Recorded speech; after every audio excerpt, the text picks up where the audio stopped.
Good morning friends. Last class में हमने जो है मोल फ्रैक्शन पढ़ा था, या मोल प्रभाज पढ़े थे। और मोल प्रभाज या मोल फ्रैक्शन का जो फॉर्मूला होता है वो हम जो है उसमें अच्छे से समझ चुके थे। आज हम मोल फ्रैक्शन से रिलेटेड एक न्यूमेरिकल को करके देखते हैं। एक न्यूमेरिकल है जिसको मैंने नोट कर रखा है, calculate mole fraction of solute and solvent in a solution having 4.0 gram NaOH in 90 gram water. ठीक है, हमारा जो ये न्यूमेरिकल है इसमें हमको मोल फ्रैक्शन निकालना है, किसका? सॉल्यूट का और सॉल्वेंट का। ठीक है, और अब हमको दे क्या रखा है क्वेश्चन में, दे रखा है कि सॉल्यूशन में 4.0 ग्राम NaOH है इन 90 ग्राम वाटर। ठीक है, देखिए क्या है कि हमको जो है एक तो दे रखा है कि गणना करना है, इससे मोल प्रभाज ज्ञात कीजिए, इसका विलय और विलायक का मोल प्रभाज ज्ञात कीजिए, जबकि विलयन में 4 ग्राम NaOH 90 ग्राम जल में घुला हुआ है, डिसॉल्व किया हुआ है। ठीक है, तो इस तरह से हमको क्या निकालना है? मोल प्रभाज निकालना है। अब हमको ये पता है कि हमारे सॉल्यूशन में दो ही चीजें होती है, एक सॉल्यूट होता है और दूसरा क्या होता है? सॉल्वेंट होता है। हमको ये भी मालूम है कि सॉल्यूट की वैल्यू हमेशा कम होती है और सॉल्वेंट की वैल्यू हमेशा ज्यादा होती है। अब हमारे इस न्यूमेरिकल में अगर हम देखें तो NaOH रिलेटेड 4.0 ग्राम, मतलब NaOH की वैल्यू क्या है? कम, और 90 ग्राम में रखा है क्या? वाटर, मतलब हमारे वाटर की वैल्यू क्या है? ज्यादा है, मतलब ये क्या हो गया? सॉल्वेंट हो गया, और ये हमारा क्या हो गया? सॉल्यूट हो गया। तो सबसे पहले हम क्या निकालेंगे? सॉल्यूट की वैल्यू निकालेंगे। तो सॉल्यूट की वैल्यू निकालने के लिए क्या लिखेंगे? Number of the mole of NaOH। NaOH मतलब ये दे रखा हमको NaOH, और NaOH हमारा सॉल्यूट है, और सॉल्यूट को हम किससे लिखते हैं? लास्ट क्लास में हम पढ़ चुके थे, फॉर्मूले में स्मॉल एन से शो करते हैं, तो हमने स्मॉल एन लिखा, मतलब NaOH के मोलों की संख्या किससे निकालें? स्मॉल एन से, बराबर क्या होगा? किस तरह से निकालेंगे NaOH के मोलों की संख्या? जो हमारी वैल्यू दे रखी होगी ग्राम में, जो हमारी मात्रा दे रखी होगी उसको हम लिखेंगे ग्राम में। मात्रा कितनी दे रखी है? NaOH की 4 बटे। अब कैसे निकालेंगे? जो हमारा सॉल्यूट है उसका अणुभार या जिसको मॉलिक्यूलर मास कहते हैं उसको हम जोड़ेंगे और उससे डिवाइड कर देंगे, तो हमारे उसकी क्या निकल जाएगी? सॉल्यूट की वैल्यू निकल आएगी। अब NaOH का जो है वो मॉलिक्यूलर वेट देखिए आप क्या होता है, अणुभार क्या होता है? NaOH का एटॉमिक नंबर होता है 23, ऑक्सीजन का 16 और हाइड्रोजन का 1 और 6 7 और 3 0 और 1 और 1 कैरी आया, 1 और 1 2 और 2 4, तो कितना हो गया? 40। तो हम लिख देंगे 40 इक्वल्स टू क्या हो जाएगा? 0.1 ग्राम। ये किसकी वैल्यू निकल के आ गई? इसका मोल फ्रैक्शन निकल के आ गया, मोल मतलब मोलों की संख्या निकल के आ गई है। NaOH के मोलों की संख्या 0.1 जो है वो निकल कर आ गई है। किस तरह से हमने NaOH के मोल निकाले हैं ये समझ में आ गया होगा आपको। कितना आया? ग्राम में नहीं लिखेंगे इसको, सिर्फ यहाँ पर भी जो भी मोलों की संख्या हमको ग्राम में कन्वर्ट नहीं करना है, तो क्या करना है? 0.1 किसके मोल निकल के आ गए? NaOH के। अब हम ऐसे ही किसके मोल निकालेंगे? सॉल्वेंट के मोल निकालेंगे। तो देखिए number of mole of H2, water means H2, जिसको हम या तो इसको N1 मान ले, उसको N2 मान ले, या इसको स्मॉल n माना है तो सॉल्वेंट को हम कैपिटल N मान लेते। अब H2 के मोलों की संख्या कितनी रहती है? इक्वल टू हो गया 90 अपॉन क्या हो जाएगा? H2O का एटॉमिक मास निकालिए आप, कितना होगा? H2O का कैसे निकालोगे भैया? वैसे निकालो ना जिस तरह से इसका निकाला। हाइड्रोजन का 1 into 2 कितना हो जाएगा? 2 प्लस ऑक्सीजन के 16, तो 2 प्लस 16 इक्वल्स टू कितना हो गया? 18। तो 18 से डिवाइड करो, क्या हो जाएगा? 5 आ गया। ठीक है, तो इस तरह से हमने किसके मोल निकाल लिए हैं? Number of the mole of NaOH और number of the mole of H2O, दोनों के मोलों को हमने क्या करा है? निकाल दिया है। अब हमको मालूम है, क्या मालूम है कि सॉल्यूशन और सॉल्यूशन में सॉल्यूट और सॉल्वेंट दोनों होते हैं, दोनों डिसॉल्व होते हैं, तभी तो हमारा क्या बना रहता है? सॉल्यूशन बना होता है ना। तो हम क्या निकालेंगे? Number of the mole of solution. किसके निकालेंगे?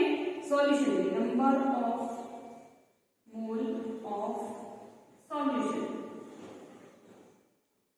अब सॉल्यूशन के मोल कैसे निकालेंगे? तो सॉल्यूशन के मोल निकालने के लिए हमको क्या करना पड़ेगा, ये दोनों हमारे जो सॉल्यूट और सॉल्वेंट दोनों की वैल्यू है इसको क्या करेंगे, प्लस कर देंगे, एन प्लस कैपिटल एन, है ना। एन का मान कितना 0.1 प्लस कितना आ रहा है 5, दोनों को तो प्लस कर दीजिए, क्या आ जाएगा 5.1। ये हमारे किसकी वैल्यू आ गई है, सॉल्यूशन की वैल्यू आ गई है ना।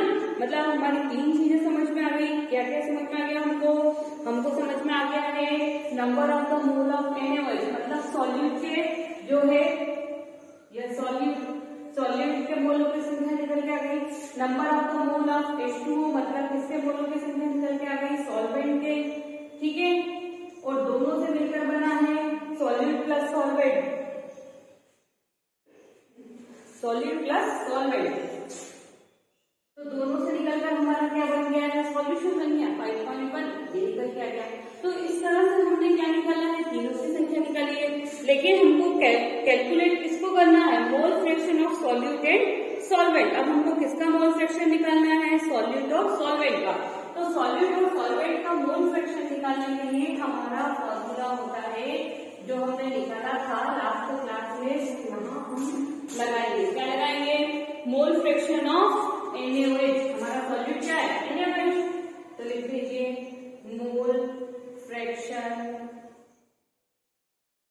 ऑफ NaOH, ठीक है, इक्वल टू, अब स्मॉल एन है, small N upon N plus N. Small N क्या है, जो सॉल्यूट की वैल्यू है वो बटे जो है सॉल्यूशन की वैल्यू है वो निकल के आएगी, इक्वल टू, अब सॉल्यूट की वैल्यू क्या है हमारी, देखिए क्या निकल के आई है, सॉल्यूट की वैल्यू 0.1 अपॉन सॉल्यूशन की वैल्यू क्या आई है 5.1। इसको सॉल्व करिए, आंसर आएगा आपका जो है 0.019, क्या आ जाएगा 0.019 निकल के आएगा, ठीक है, मोल फ्रैक्शन ऑफ NaOH। इसी तरह से मोल फ्रैक्शन ऑफ क्या जाएगा, सेकेंड हमारा सॉल्वेंट क्या है, वाटर H2, सॉल्वेंट क्या हो जाएगा, कैपिटल N प्लस N, ठीक है। अब कैपिटल N और N plus N, capital N की वैल्यू हमारी क्या निकल कर आई है 5, तो देखिए 5 अपॉन 5.1 इक्वल टू आपका आंसर आ जाएगा इसका 0.981, क्या जाएगा 0.981। तो हमारे दो मोल फ्रैक्शन निकल के आ गए, एक मोल फ्रैक्शन ऑफ सॉल्यूट और दूसरा मोल फ्रैक्शन ऑफ सॉल्वेंट। समझ में आ गया होगा आपको। देखिए फिर से निकालना है आपको, मोल प्रभाव निकालना है विलय और विलायक का, जिसमें हमारे जल की मात्रा दे रखी है 90 ग्राम और NaOH की मात्रा जो हमारा विलय है उसकी मात्रा दे रखी है 4 ग्राम।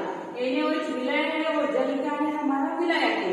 दोनों के लिए हमने क्या करा, पहले मोलों की संख्या निकाली, पहले NaOH के मोल निकाले, NaOH हमारा विलय है, विलय के मोलों की संख्या, विलय को हमने स्मॉल एन से निकाला।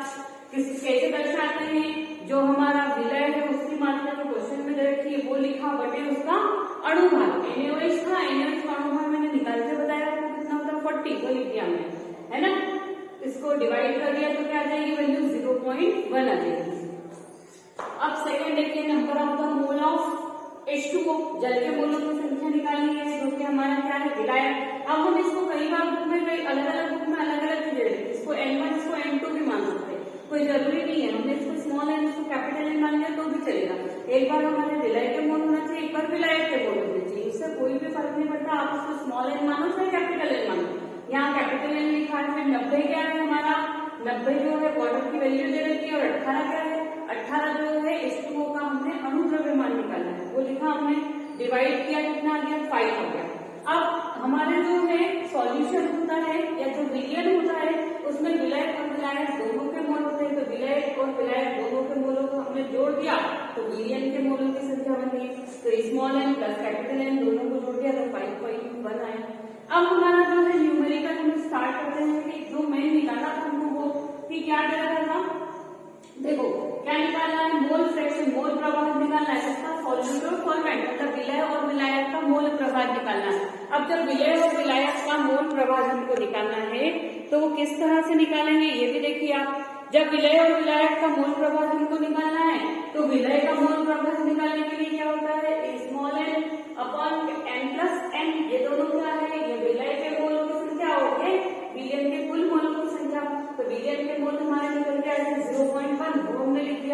और वीलियन के मोल 5.1 ये हमारा आंसर, ये हमने लिख दिया। ठीक है, सॉल्व किया, डिवाइड किया तो 0.019 आता है हमारा आंसर। इसी तरह से हमने जो है विलय के मोलों की संख्या निकाली है, विलायक के तो निकाली, विलायक के मोलों की संख्या निकाली है, तो वो क्या हो जाएगा, capital N plus N, capital N विलय के मोलों की संख्या बटे विलयक में उपस्थित कुल मोलों की संख्या।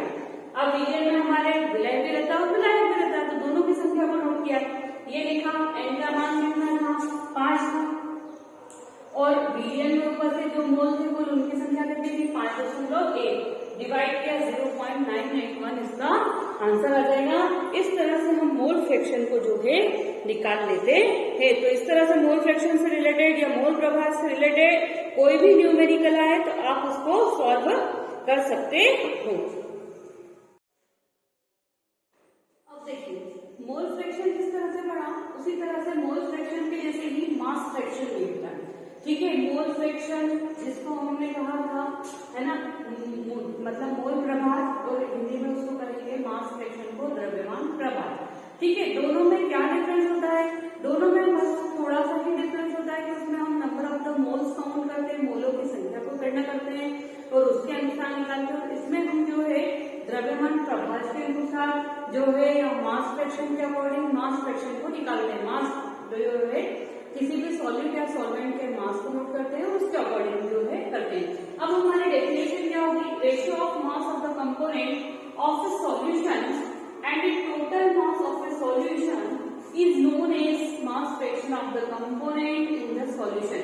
मतलब क्या है कि कोई भी सॉल्यूशन जो है उसमें दो कंपोनेंट होते हैं, एक तो सॉलिड होता है और दूसरा क्या होता है, सॉल्वेंट। तो जो है किसी भी जो है सॉल्यूशन में प्रेजेंट वन कंपोनेंट, कौन सा, चाहे वो सॉलिड हो, उसके मोलों की संख्या, उसके मास की संख्या, सॉरी मोलों की संख्या नहीं, उसके मास द्रव्यमान या उसका मास फ्रैक्शन और टोटल सॉल्यूशन का जो है मास फ्रैक्शन, उसको हम उन दोनों का जो रेशियो होगा उसको हम क्या कहेंगे, जो है क्या कहेंगे, mass fraction of the mass fraction कहेंगे। क्या कहेंगे, मास फ्रैक्शन कहेंगे। ठीक है, मतलब या तो सॉलिड का मास फ्रैक्शन अपॉन क्या हो जाएगा, सॉल्यूशन का mass fraction.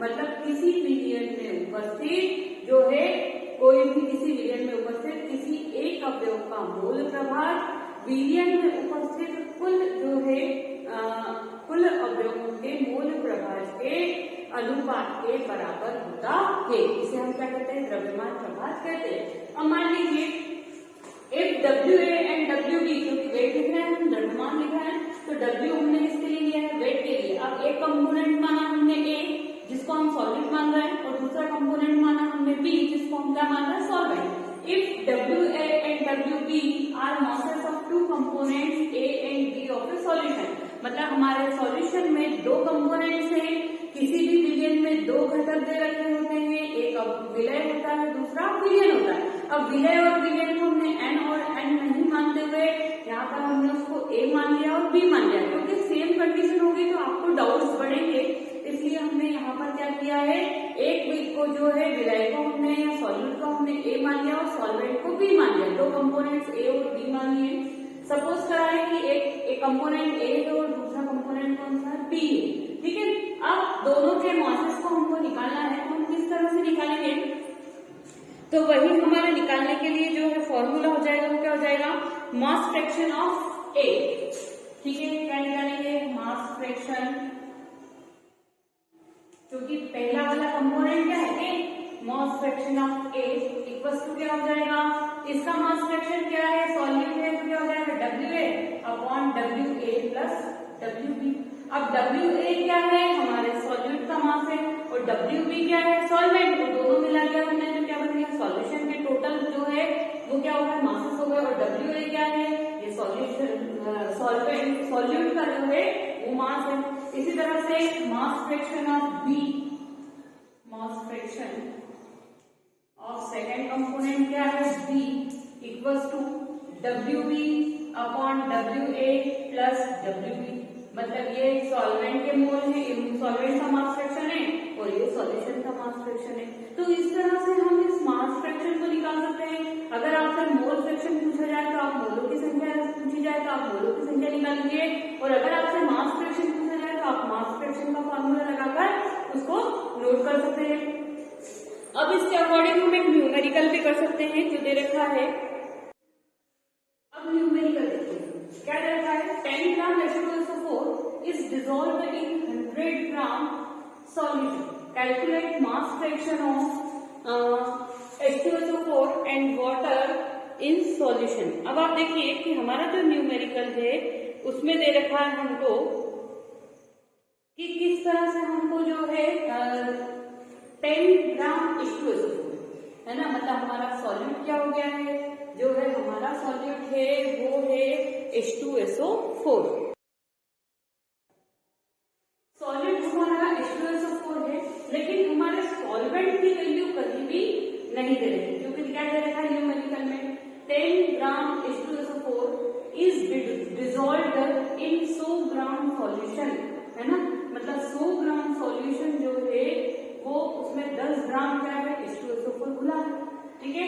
Calculate mass fraction of H2SO4 and water in solution.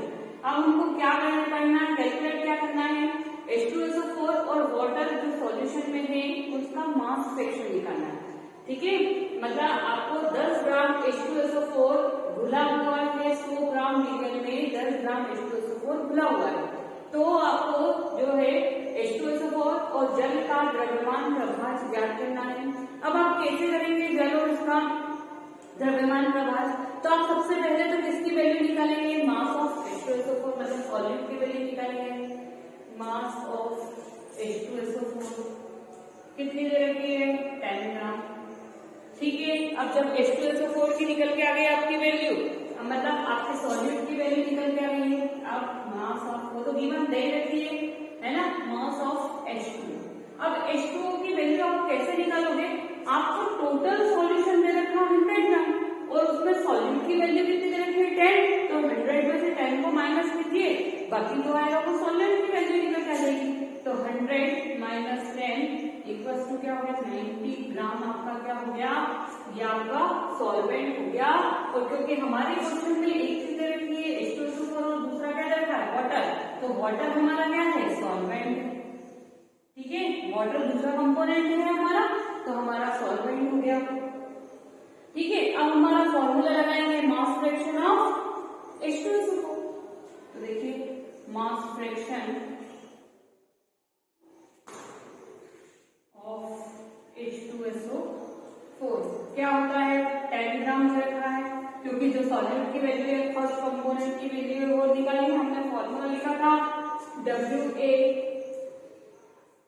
Upon WA plus WB, वही फॉर्मूला लगा है, WA की वैल्यू 10 और WA और WB की वैल्यू कितनी है 90 प्लस 10, या फिर 10 प्लस 90 मतलब 100 हो रहा है ना, तो क्या लिखेंगे 10 प्लस 100 बराबर इक्वल 0.1 ग्राम है ना, इसकी वैल्यू कितनी आ गई 0.1। अब इसी तरह से हमारे को जो है हमको जो है निकालना है क्या mass fraction of H2 second component, ठीक है। अब सेकेंड कंपोनेंट निकालते हैं हम, मास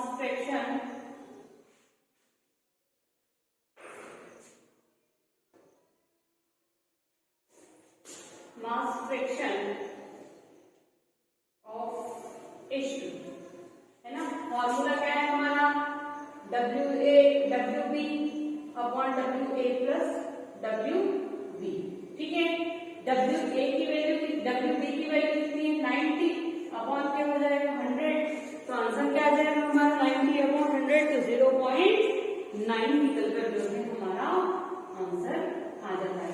तो इसी तरह से हमारे जो है सॉल्यूट की वैल्यू और सॉल्वेंट की वैल्यू निकल कर आ जाती है। देखिए फिर से समझ लीजिए कि हमारा जो है सवाल दे रखा था कि 100 ग्राम जो है विलियन में 10 ग्राम H2SO4 घुला हुआ है, तो जो है जल और H2SO4 की जो है द्रव्यमान प्रभाज की गणना कीजिए। किस तरह से निकाला, हमने सबसे पहले H2SO4 जो हमारा विलय था उसका मास निकाला, द्रव्यमान निकाला, तो द्रव्यमान H2SO4 का द्रव्यमान बराबर पर 10 ग्राम, तो इसकी मात्रा दे रखी थी, लेकिन चूंकि हमारा दूसरा जो द्रव्य था, दूसरा कंपोनेंट जो था, दूसरा अवयव जो था, उसकी मात्रा नहीं दे रही थी, लेकिन हमारे क्वेश्चन में उसको नाम दे रखा था, जल दे रखा था, जल दे रखा वाटर, तो उसकी मात्रा निकाली। तो क्या है, द्रव्य जल का द्रव्यमान बराबरी का कैसा जाएगा, 100 हमारा कुल विलयन दे रखा था, उसमें से हमने विलय की मात्रा को 10 को निकाल दिया, तो 90 ग्राम हमारा विलय का गया, दूसरा अवयव आ गया, उसको माइनस कर दिया।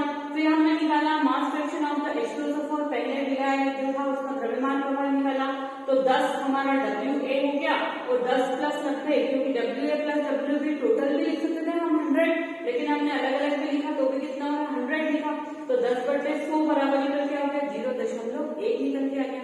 अब उसके बाद में दूसरा जो घटक था हमारा, उसको निकाला हमने, जल का द्रव्यमान प्रभाव बराबर क्या हो जाएगा, WB अपॉन क्या हो जाएगा, WA प्लस WB, WB की वैल्यू हमारी 90 निकल जाएगी, वो लिखा हमने 90 और बटे 100, क्योंकि दोनों का मान कितना हो गया 100, निकल के मान क्या आ गया 0.9।